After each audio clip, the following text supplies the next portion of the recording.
This tune is called Roseanne, and it was recorded by Chet back in 1965. And it's different from a lot of the Chet tunes in that it does not feature in any way at all the sort of thumb-style guitar. The rhythm is a shuffle, and this is sort of as close as Chet would ever get to a rock and roll piece, I think. And when you learn to play it, you want to really make it sort of have that really sort of bouncing beat impact. So it's in the key of E, and it's built on this sort of I don't know what you're going to call that. It's just a little part of a chord. Some people would call it a power chord, but it doesn't really linger for that long to be called that. But it's built on little shapes like this.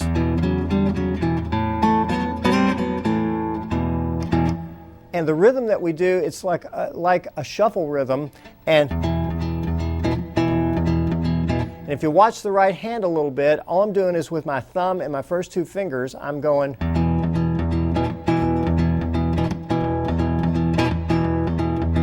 You need to put a little bit of power behind it, but also have control the whole time while you're doing that. So, and the intro goes like this.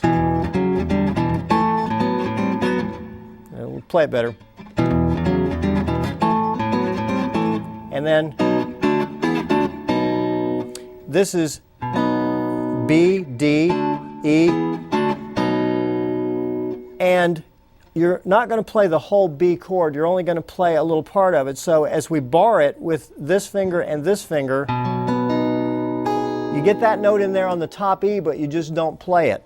So watching the right hand again, I'm playing with my thumb and these three fingers, and together they sound 4 notes at a time. And the good thing about that technique is you sound 4 notes and you don't have to worry about hitting that note because you're just not going to hit it. Not going to get in your way at all. So like that. So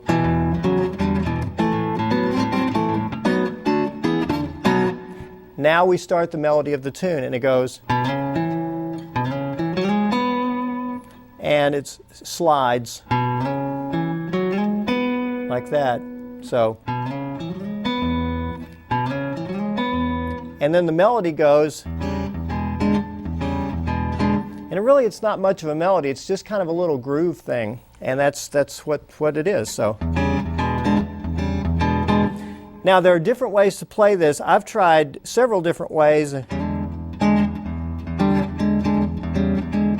and the one that I came up with that works best as, I'm always thinking of as a solo guitar arrangement, and I'm always thinking about we solo guitar players usually don't have a band with us. When Chet recorded this, he had a bass player and a drummer, and that adds a lot of impact to it.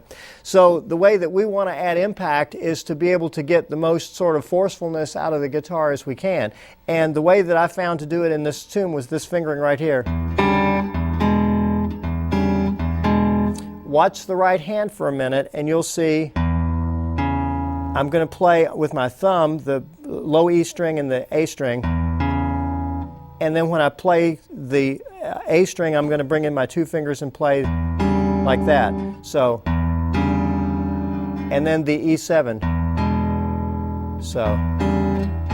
So the right hand is real easy. It's not really doing a lot, but it's important that it keeps the right rhythm. So watching the left hand again. So, and you can mute with the heel of your right hand a little bit. So, and then this little figure, and then this little figure, which is just the top note that you're holding down of the E7 chord.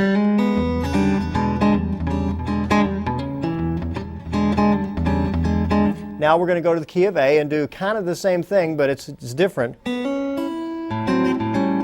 And you just do it up here with these 2 fingers on the 3rd and 4th strings. But keep that bouncing rhythm going. So, and then back to E again. Then we go to B and we go.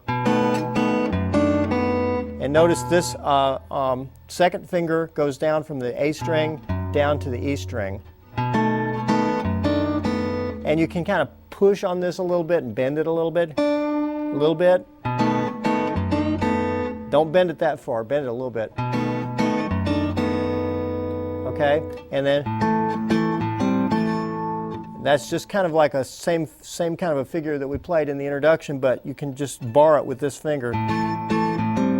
Even though you're barring across all these strings, it doesn't matter because you're only going to play the third and fourth. So, and then this figure again that we did in the introduction, same, it happens over and over again. And that's the A part. That's the first time through. Now the second A part that you play is exactly identical to that. So you just play it through what we just played, and then you just play it through exactly the same again. So I won't play that again because it's exactly the same.